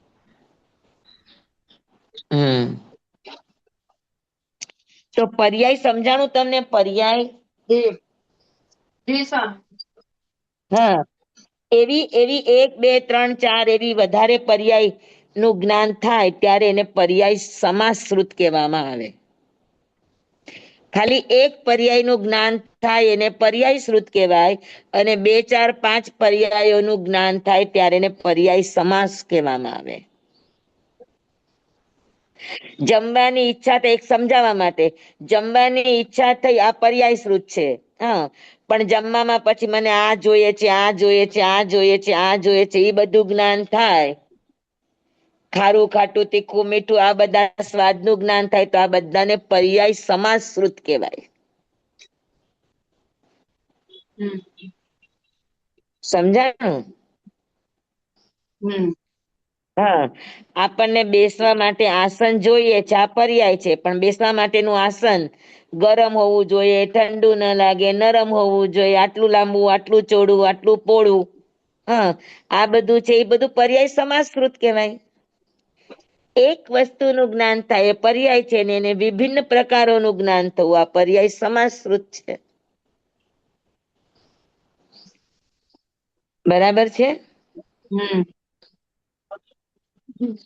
હા, પાકું. તો ઉત્પન્ન થતા વેત જીવને માત્ર આહાર લેવાનો, બસ એટલું જ હોય, આહાર લેવાનો. એ અક્ષરનો અનંતમો ભાગ આ પર્યાય શ્રુત છે. હા, પછી એમાંથી આહારમાંથી શરીર પર્યાપ્તિ બને, પછી એમાંથી ઇન્દ્રિય પર્યાપ્તિ બને, એમાંથી શ્વાસોશ્વાસ પર્યાપ્તિ બને. તો જેમ જેમ સમય વધતો જાય તેમ તેમ એક પર્યાયમાંથી બીજી પર્યાય, બીજીમાંથી ત્રીજી પર્યાય, ત્રીજીમાંથી ચોથી પર્યાય, આ બધાનું એને અંદરમાંથી જરૂરિયાત પ્રમાણે એનું જ્ઞાન અંદરમાંથી ઉગડે તો એને કહેવાય પર્યાય સમાસ શ્રુત. સમજાણું? હા, સમજાણું.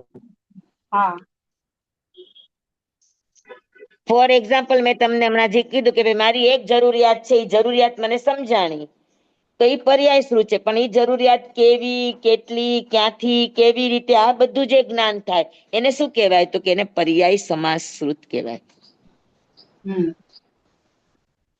બરાબર?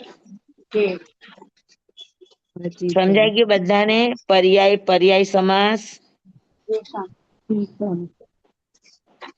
બધાને સમજાઈ ગયું? Yes, very good, very good. તો પર્યાય શ્રુત, પર્યાય સમાસ શ્રુત, આ બે શ્રુત સમજાઈ ગયા? પછી આવે અક્ષર શ્રુત, અક્ષર સમાસ શ્રુત. અક્ષર શ્રુત એટલે કે મેં જે તમને બતાવ્યા હતા કે સંજ્ઞા અક્ષર, લબ્ધિ અક્ષર, આપણે 3 પ્રકારના અક્ષર શીખાતા ને? 3 પ્રકારના કયા અક્ષર શીખાતા આપણે?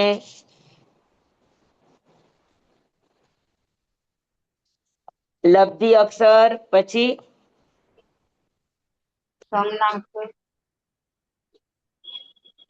સંજ્ઞા અક્ષર, પછી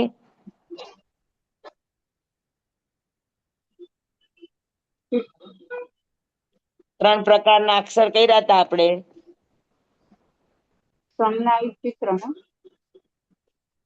હા,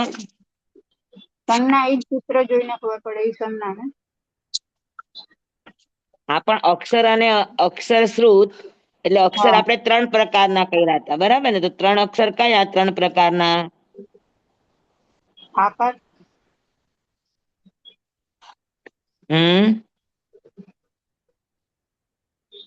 આપણે હમણાં જ શીખાતા.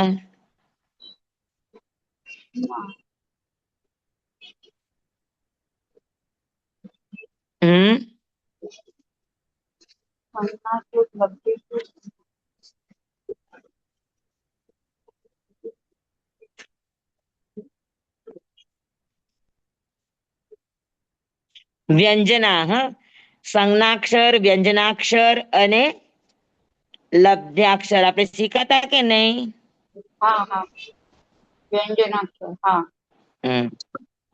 હા, સંજ્ઞાક્ષર, વ્યંજનાક્ષર અને લબ્ધાક્ષર. સંજ્ઞાક્ષર એટલે શું?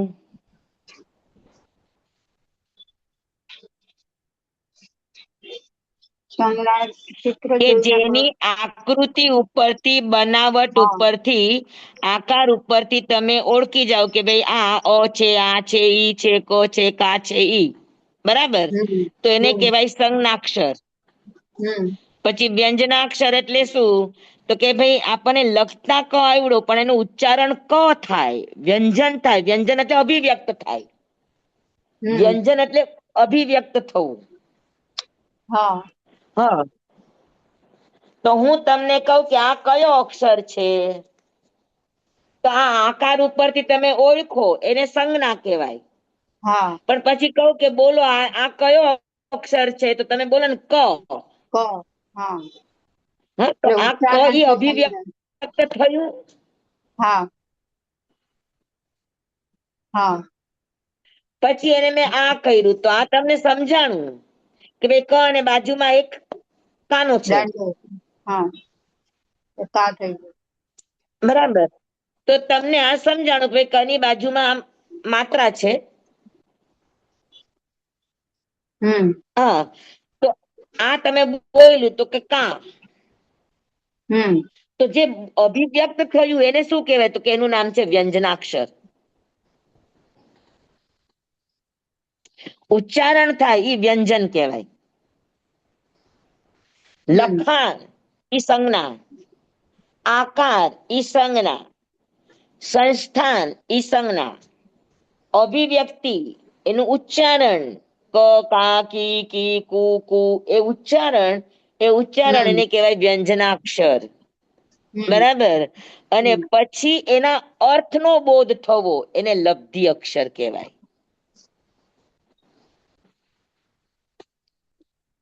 સમજાણું? પછી ક નો ઉપયોગ કર્યો, કાન નો ઉપયોગ કર્યો, કાનો ઉપયોગ કર્યો કે કાન, કનો ઉપયોગ કર્યો તો કે કમળ. તો ક્યાં કોનો ઉપયોગ કેવી રીતે કરવો? કનો કરવો, કાનો કરવો, કીનો કરવો, કુનો કરવો, કેનો કરવો, કયો કયો ઉપયોગ કરવો અને ઓળખવો અને એના અર્થને સમજવું. હું તમને ડિક્ટેશન લખાવું અને હું તમને કહું કે લખો કેવલ. હા, તો તમને ઈ લબ્ધિક્ષર ની ખબર પડવી જોઈએ કે ભાઈ કેવલ ક્યારે થાય? તો કે ક ઉપર માત્ર ક ઉપર એક માત્રા હોય લાગે. હા બરાબર. તો ક ઉપર એક માત્રા લાગે ત્યારે ઈ કેવલ કે બને. તો ઈ જે જ્ઞાન થવું એને લબ્ધિ કહેવાય. સમજાણું તમને?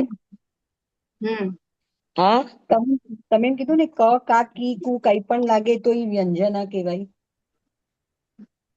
વ્યંજન ઉચ્ચારણ ને વ્યંજન કહેવાય. ઉચ્ચારણ પણ પછી તમને ઉચ્ચારણ કરતા આવડી ગયું, પછી તમને કહે કે તમે લખો, તો તમને ઈ આખો આકાર એનો માત્રા તમને પ્રોપર યાદ આવું, પ્રોપર જ્યાં જે જોઈએ ત્યાં લગાડવું. કની જરૂર હોય ત્યાં ક લગાડો, કાની જરૂર હોય ત્યાં કા લગાડો, કીની જરૂર હોય ત્યાં કી લગાડો, કુની જરૂર હોય ત્યાં કુ લગાડો. ઈ જે તમને લગાડતા આવડવું એને કહેવાય લબ્ધિ. જ્યાં તમારે કાન લખવો હોય તો કેન લખો કે કૌન લખો, અને લખો તો સાચું ગણાય, એનો અર્થબોધ નીકળે.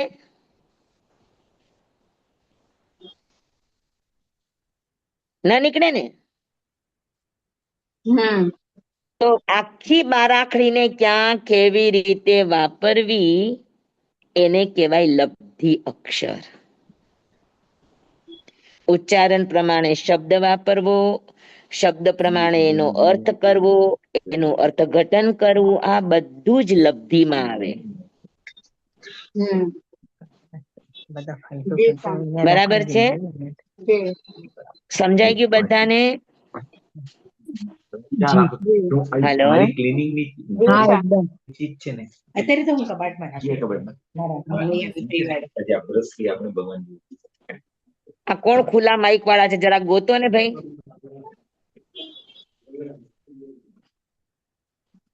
આટલી વાર કહીએ છે ને સમજાતું નથી.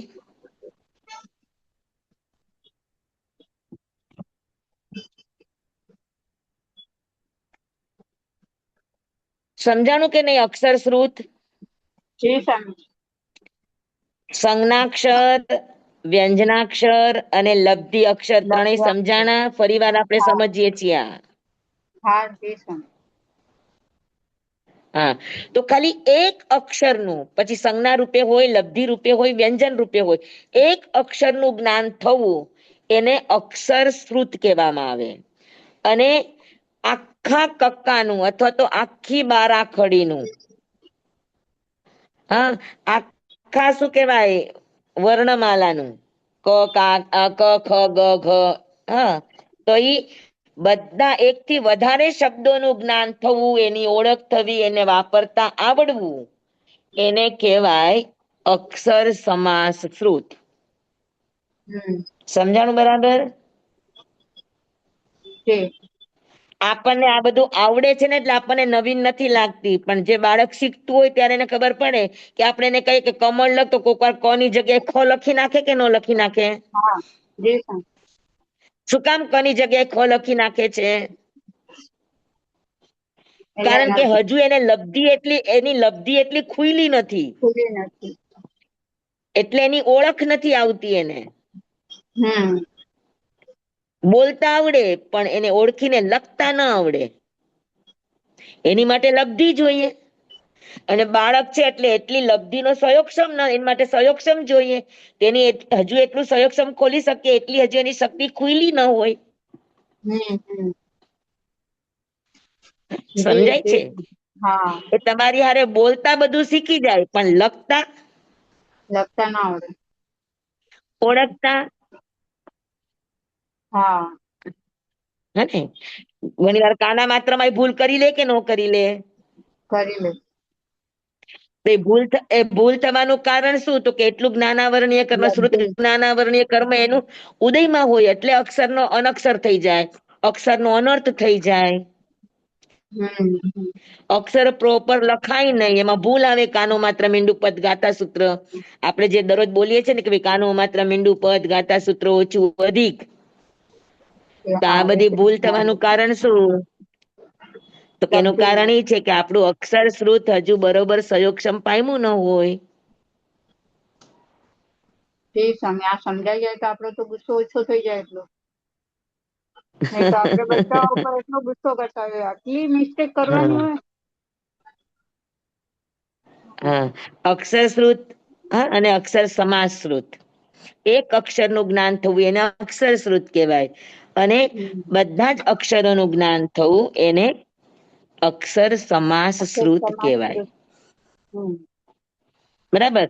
ક ખ ગ ઘ એમ બધા અક્ષરોનું જ્ઞાન થવું એને અક્ષર સમાસ શ્રુત કહેવાય.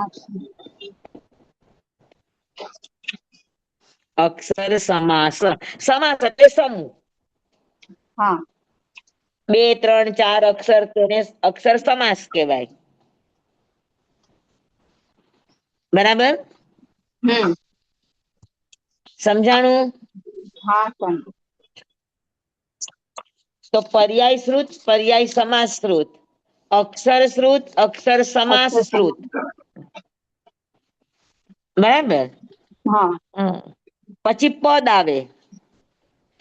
પેલા અક્ષરનો અનંતમો ભાગ આવ્યો, પછી અક્ષર આવ્યું, હવે પદ આવ્યું. તો 2, 3, 4 અક્ષર ભેગા થઈને એક શબ્દ બને, એને પદ કહેવાય. વાક્ય કહીએ, બરાબર છે? હા, જેને આપણે વાક્ય કહીએ પદ. હા, કે જેમાંથી તમે 2, 3, 4 અક્ષર ભેગા થાય, કા એક નાનું વાક્ય બને, કા એક નાનકડો શબ્દ બને, કે એમાંથી કઈક અર્થ નીકળે, હા, તો એને કહેવાય પદ. સ્વામી એક મિનિટ, હવે અક્ષર સમાસ શ્રુત, તો તમે કીધું કે આપણને આજે અક્ષર નું જ્ઞાન છે, તો એ અક્ષર સમાસ શ્રુતમાં સમાવેશ થઈ ગયો. પણ દુનિયામાં હજી એવી ઘણા બધા અક્ષરો છે જેને આપણે જાણતા નથી. જેમ કે આપણે ઇન્ડિયામાં ઘણી બધી લેંગ્વેજ છે, પછી આપણે બીજી ફોરેન લેંગ્વેજ ની વાત કરીએ, તો પછી એની ગણતરી આપણે કેવી રીતે લેશું? આપણને આપણા નહીં, એનો ઉચ્ચારણ તો આપણો કક્કો જ આવશે ને, બીજું કોઈ આવશે? એની ઓકે. લિપિ અલગ છે, બાકી ઉચ્ચારણ તો એક જ સરખું છે. બરોબર, બરોબર. જી સ્વામી. ચાહે તમિલમાં બોલે ભાઈ સાપટીંગલા, તો સાપટીંગલા તો અક્ષર તો બારાખડીના જ છે. હા, બરોબર. કરેક્ટ. સમજાણું તમને? જી જી. અક્ષર તો ક ખ ગ આખો જે આપણે કકો કહીએ છીએ ઈ જ આવશે અને બાર હા આકડી પણ ઈ જ યુઝ થશે, વર્ણમાલા.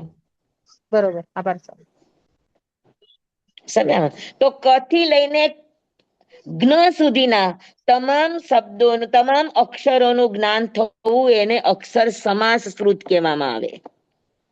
પછી 1, 2, 3, 4, 5 અક્ષર ભેગા કરી અને એક શબ્દ બનાવવો, એક વાક્ય બનાવવું એને પદ કહેવામાં આવે. હમ પછી આ 2, 4, 5, 6, 10 શબ્દો કે 2, 4, 5, 6 વાક્યો બનાવે એને પદ સમાસ શ્રુત કહેવાય. બરાબર છે? હમ સમજાણું? હા ક અલગ છે, ક અલગ છે, મ અલગ છે, લ અલગ છે. હવે ત્રણેયને ભેગા કરી દો, 3 અક્ષરને, તો ક મ લ, તો કમલ ઈ પદ થયું. કમલા ઈ પદ થયું. કમલાવતી આ પદ થયું. સમજાણું? હમ અને એવા હમ 2, 4 શબ્દો ભેગા થાય અને એક વાક્ય બન્યું તો એને પદ સમાસ શ્રુત કહેવામાં આવે.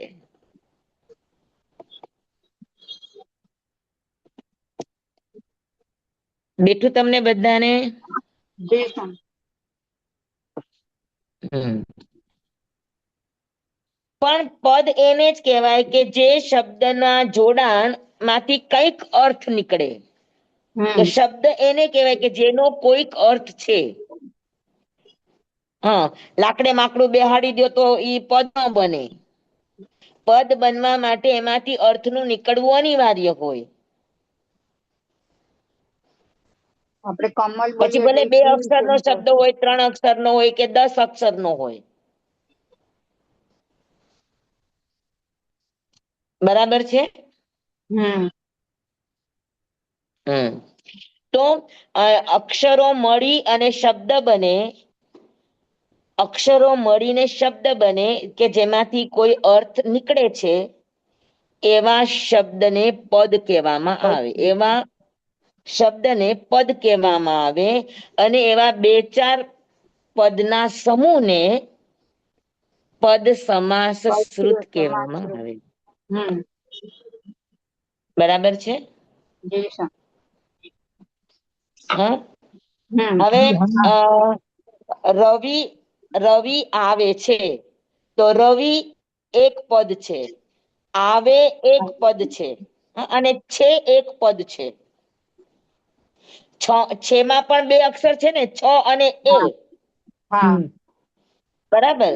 તો હમ 3 અક્ષર ભેગા મળ્યા તો એમાંથી અર્થઘટન નીકળ્યું કે ભાઈ રવિ એટલે રવિ નામનો છોકરો આવી રહ્યો છે. આવી ગયો છે. તો એ ત્રણ શબ્દનો સમૂહ તો એને પદ સમાસ શ્રુત કહેવામાં આવે. હમ પાકું? પાક્કું. બેઠું બધાને? હા. હા, તમે જી સર. કર્મ પ્રકૃતિ શીખી રહ્યા છો, લાંબુ વાક્ય છે.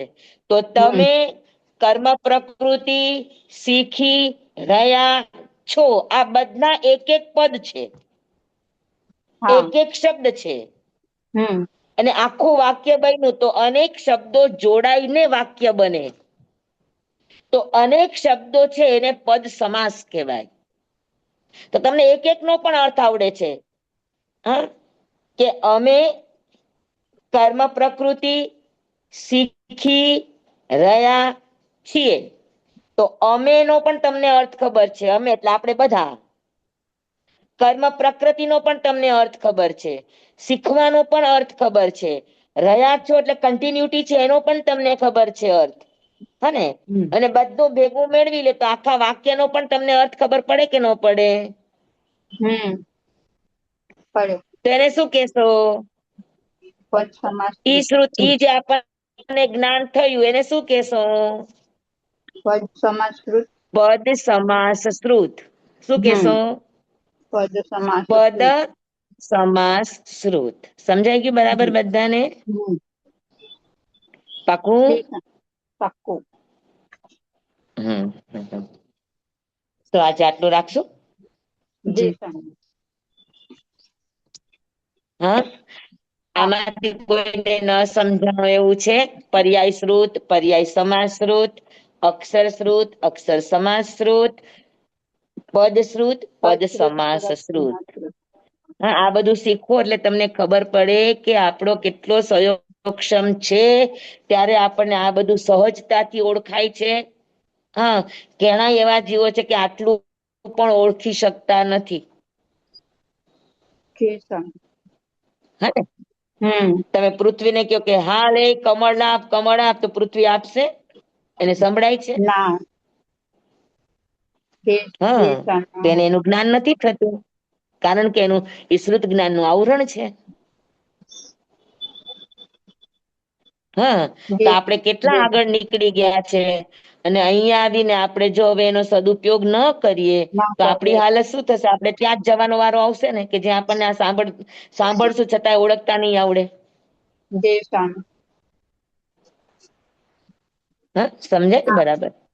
સ્વામી અત્યારે પાકું સમજાય છે કે ત્યારે સ્વામી અત્યારે સમજાય છે કે આ શ્લોકનો આપણે કેટલો બગાડ કરી દઈએ છીએ, કેટલો દુરુપયોગ કરીએ છીએ. જેનો સદુપયોગ કરવાનો યસ હોય યસ યસ, કિંમત આપણે ચૂકવી છે ત્યારે જેટલું પણ બિનજરૂરી બોલીએ આ બધો શ્રુતનો વેડફાટ છે. સાચી વાત છે સ્વામી. સામે આ ન એક દિવસ ને એક કલાકમાં સમજ કેટલું વેડફીએ છીએ, તો આખી જિંદગીમાં તો શું એ વેડફાટ કર્યો હશે અત્યાર સુધીમાં, ને હજી કઈ તરત થોડી ઉગી એટલે જ નીકળવાનું છે. બિનજરૂરી અને અર્થ વગરનું ન બોલવું. બોલવાનું નહીં. બિનજરૂરી ના બોલો, અને બોલો તો અર્થ વગરનું ન બોલો. જી સ્વામી. આ તમે ડિટેલમાં બરાબર. લીધું તો અમને ખબર પડી સ્વામી, નહીતર નહીં ખબર પડે. આટલું ડિટેલમાં તમે સમજાવ્યું તો અમને ખબર પડી એની કિંમત કે શું છે. સ્વામી 3 પેર થઈ, હવે એને આ 17 બધી પેર કર્મ બાકી. પ્રકૃતિ છે. આ જ બધી કર્મ પ્રકૃતિ છે. કર્મ પ્રકૃતિ ખાલી જ્ઞાનાવરણીય દર્શનાવરણીય બોલી જાવ એટલાથી ન થાય. એક જ્ઞાનાવરણીયને આપણે ખપાવવા માટે આ બધી ચીજોને આપણે નજરમાં રાખવી પડે, ત્યારે આપણું એક જ્ઞાનાવરણીય કર્મ ખપે છે. બધી ચીજો એટલે આ બધું ધ્યાન રાખવાનું એમ. હા, એમાં રાગદ્વેષ નહીં થવા દેવાના, લક્ષ રાખવાનું, એનો દુરુપયોગ નહીં કરવાનો, એનો બેસ્ટ ઉપયોગ નહીં કરવાનો, સમજી સોચીને બધું કરવાનું. તો આજ તો બધું શીખવાનું છે. બીજું શું શીખવાનું હોય કયો મને? હે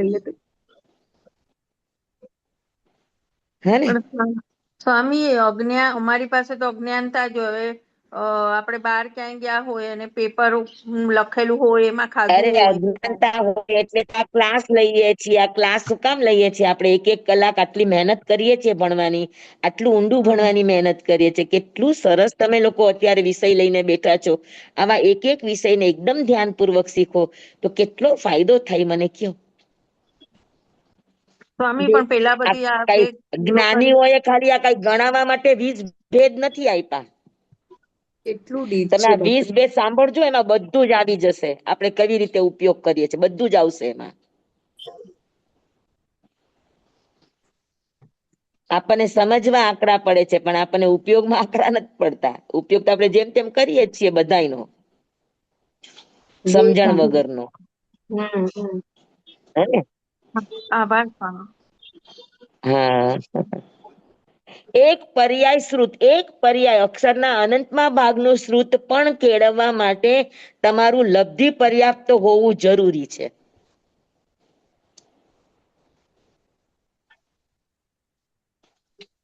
ત્યારે તમારું પર્યાય શ્રુતમાં તમારું શું કહેવાય ગણતરી થાય. નહીતર પર્યાય શ્રુતમાં આપણે નથી આવતા. અપર્યાપ્ત અવસ્થામાં મરી જતા હોય તો એકેન્દ્રિયમાં. ત્યાંથી જ વિચાર કરો.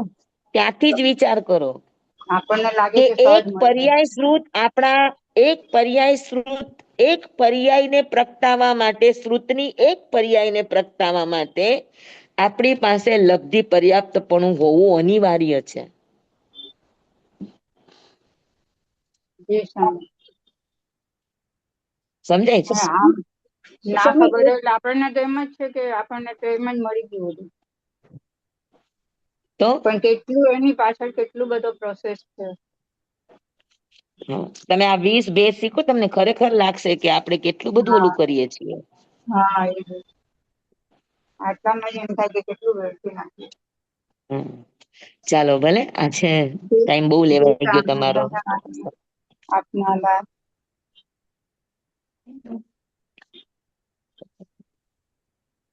જમવાઈદમ વચામિનમિનકરમ પયહિનમિનયહિનમ જોગિહિનમ ઘોષહિનમ સુટ્ટુદિનમ દુટ્ટુપડીચ્ય મકાલે કૌસજ્જાઓ કાલે ન કૌસજ્જાઓ સજ્જાય સજ્જાયમ સજ્જાય ન સજ્જાયમ ભણતા ગણતા ચિંતવતા વિચારતા સુણતા સાંભળતા જ્ઞાનીઓના અનંત અનંત ભાવો છે, અનંત અનંત પર્યાવો છે, અનંત અનંત ગમા છે, અનંત અનંત નહીં છે, અનંત અનંત નિક્ષેપ છે, અનંત અનંત રહસ્ય છે, અનંત અનંત ખુલાસાઓ છે. આમાંથી નહીં નિક્ષેપ રહસ્ય ખુલાસાનું સ્ખલન સદમસ્ત ભાવે મારા બોલવામાં આવ્યું હોય, કહેવામાં આવ્યું હોય, સમજાવવામાં આવ્યું હોય, આપના સાંભળવા સમજવામાં આવ્યું હોય તો અરિયાસિત કેવડી ગુરુ ભગવાન આપની સાક્ષી, આત્મા પરમાત્માની સાક્ષી એ તસ્મિત ચામી દુકડમ તમેવ સચ્ચમ તમેવ સચ્ચમ તમેવ સચ્ચમ નિસંકમ ચમ જીણેહિમ પવેયમ સેવમ ભંતે સેવમ ભંતે સેવમ ભંતે તિબેમી.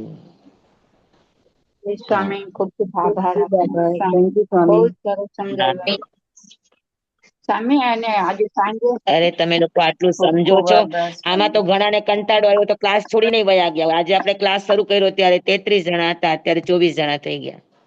તો આવી બધી અઘરી ચીજો સમજવાની સ્વામી ઈચ્છા થવી એ પણ બહુ મોટી વાત છે. સ્વામી એક કંટાળો વિનંતી આવે તો હતી. આપણે ક્લાસ છોડીને વયા જઈએ. હા, બુધવારે ફક્ત સવારે રાખો ને, બપોરે મારો બીજો પણ ક્લાસ હોય છે. પણ સવારે બધાને ફાવવું જોઈએ ને વિભાબેન. કેમ કે સ્વામી વચ્ચે આપણે આ તો બુધવારે સવારે આપણે બુધવારે ક્લાસ રાખતા જ નથી. આ તો ના શુક્રવારે મારે નથી લેવાય એવું ને, એટલા માટે બુધવારે, નહીતર આપણો શુક્રવાર જ છે. હા, હા કેમ કે પેલા વચ્ચે બુધવાર સવાર કર્યો હતો ને આપણે. ના, ના મંગળવારે એ તો ના, બુધવારે બુધવારે આપણે તત્વાર્થ સવારે નથી કર્યો. એ તો મંગળવારે તત્વાર્થ ન લીધું હોય તો બુધવારે સવારે જયારે પણ ક્લાસ લીધો હોય તો તત્વાર્થ સિવાય આપણે ક્લાસ નથી લેતા. હા એ હે ને? જી ઓકે. હમણાં વિહારની અનિયમિતતા છે, એટલા માટે આપણી વારની પણ અનિયમિતતા આવી જાય છે વચ્ચે વચ્ચે. સ્વામી આજે સાંજે કરવાનું લેવાનું છે ને પ્રતિક્રમ પાઠ છે. આજે બુધવાર ને. હા હા હમ. હા. હા. નમો રિયંતાણંગ નમો સિદ્ધાણંગ નમો આયર્યાણંગ નમો વજાણંગ નમો લોય સવસાવણંગ ગુરુદેવની આજ્ઞા શ્રી શ્રી ચદારી મંગલમ અરિહંતા મંગલમ સિદ્ધા મંગલમ સાહુ મંગલમ કેવલી પનતોદમ મંગલમ ચદારી લઘુતમા અરિહંતા લઘુતમા સિદ્ધા લઘુતમા સાહુ લઘુતમા કેવલી પનતોદમ લઘુતમો ચદારી શરણં પવજ્જામિ અરિહંતે શરણં પવજ્જામિ સિદ્ધે શરણં પવજ્જામિ સાહુ શરણં પવજ્જામિ કેવલી પનતં ધમં શરણં પવજ્જામિ. ચાર શરણા, ચાર મંગલ, ચાર ઉત્તમ કરે જે નર સાગરમાં ન બુડે તે સકલ કર્મ નો આણયંત મોક્ષ તણા સુખ લહે અનંત ભાવ ધરીને જે ગુણ ગાય તે જીવ તરીને મોક્ષે જાય.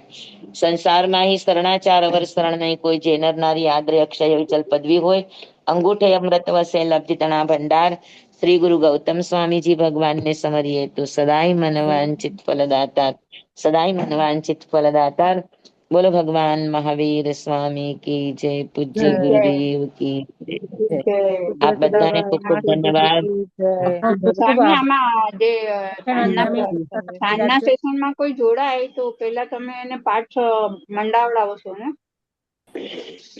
જે પણ જોડાય એને, કેમ કે એ અહીંયા વ્યક્તિ દીઠ પાઠ દેતા હોય. હા ને, હા તો હા જે પણ જોડાય એનો પાઠ દેવાનો ને પાઠ લેવાનો. હા એટલે આપ એને પાઠ મંડાવી દેશો ને? હા, પાઠ મંડાવશું. હા, પાઠ હા મંડાવશું, પાઠ હા સમજાવશું, પાઠ હા મંડાવશું. હા પછી કેટલી વાર સુધી સ્વામી એને રહેવું પડે? એટલે મીન્સ તમારું બધાનું પતે ત્યાં એનું સુધી? થઈ જાય તો ઈ છૂટો એટલે વ્યક્તિગત. મારો દીકરો મને આજકાલ અમારો પાઠ આપે ટાઈમ છે. 1 કલાકનો છે. હા, શું ટાઈમ છે? શું ટાઈમ છે આપનો? 7 થી સાડા 8. ઉર્મિલાબેન, 7 થી 8 રાખ્યો છે હમણાં. ઉર્મિલાબેન, હા ઉર્મિલાબેન, હા 7:30 કરી દેજો ને. હા, 7 7:30 વાગે બજે. હજુ પહોંચાતું નથી અમારે હમણાં. હા, હા ભલે. 7:30 ભલે થી ભલે 8:30. ઓકે ઓકે અને મારો દીકરો મને રોજ પાઠ આપે છે ત્યાંથી, તો મેં કીધું તમારી પાસે કરું, પણ નહીં પોસિબલ થાય, એનો ટાઈમ હજી એની પરોઢ હોય ત્યારે, એટલે હા, બરાબર છે. પ્રતિક્રમણ નો ચોથો પાઠ આજે આપ્યો, ચોથું અણુવ્રત એને મને આજે આપ્યું. અચ્છા અચ્છા અચ્છા. હમ. ભલે ભલે. તમે તો જાણકાર છો ને, કરાવો, વાંધો નહીં. હા હું તો કરું, આ તો તમારા પાસે કરે તો અલગ થાય એટલું, હા, પણ એ વાત સાચી, પણ હવે ટાઈમિંગ નું કેમ એડજસ્ટ થાય ના ને ના એવી ના, રીતે. કાંઈ આ તો એટલે જ મેં પૂછ્યું જાણવા માટે જ. ભલે શાંતિ. હા હા હા. મોટાઓને હાજી. પણ કઈ નથી આવતી શીખવું હોય તો ઉર્મિલાબેન. સામે કરાવશે. કોઈને પણ શીખવું હોય તો, મૂળ પાઠ શીખવો હોય તો એ ક્લાસ છે. લિંક તો પછી મોકલજો કોઈને ઉર્મિલાબેન. પ્રતિક્રમણ શીખવું છે, કોઈને સામાયિક શીખવી છે, કોઈને ભક્તામર શીખવું છે, કોઈને સવાસો ગાથા શીખવી છે, કોઈને આગમ શીખવું છે. જેને પણ મૂળ પાઠ શીખવો હોય ને, તો આપણે 1 કલાક રાખ્યો છે. એની લિંક તો જેનો નથી જેનો આવતી પાઠ પણ લેવાઈ આપણા જાય ક્લાસમાં. અને પાઠ દેવાઈ જાય તો એ છૂટો એ નીકળતો જાય તો ચાલે, બેસે તો કોઈને પણ વાંધો નથી, કોઈને નીકળી જાય થવું તો છે પણ તો વાંધો નથી. જેને પણ થવું હોય ને આમાં જોઈન્ટ, તો તમારું નામ લખીને મને મોકલી દો. હા, જેને પણ કરવું હોય તો ઉર્મિલાબેનને લખી દેજો. હા, તમારા ફોન નંબર ને આપજો એટલે. હા. નહીં તો હું આ ગ્રુપમાં લિંક નાખું છું, જેને બી જોઈન થવું હોય એમાં થવું. પણ પછી બધા હા. એમ કે ફોકટમાં નહીં થતા, જેને શીખવું છે એ જ થજો. હા, ઠીક છે, તમને નામ મોકલી દઈશું. હા ભલે. જય જિનેન્દ્ર. બરાબર. જય જય જિનેન્દ્ર, જિનેન્દ્ર. મંગળમ સ્વામી, સાતામાં સત્તામાં સ્વામી વરખેડામાં સ્વામી, સુખ સાતામાં રહેજો. ચલો બધાને જય જિનેન્દ્ર. જય જિનેન્દ્ર. જય જિનેન્દ્ર. હા બધાને જય જિનેન્દ્ર.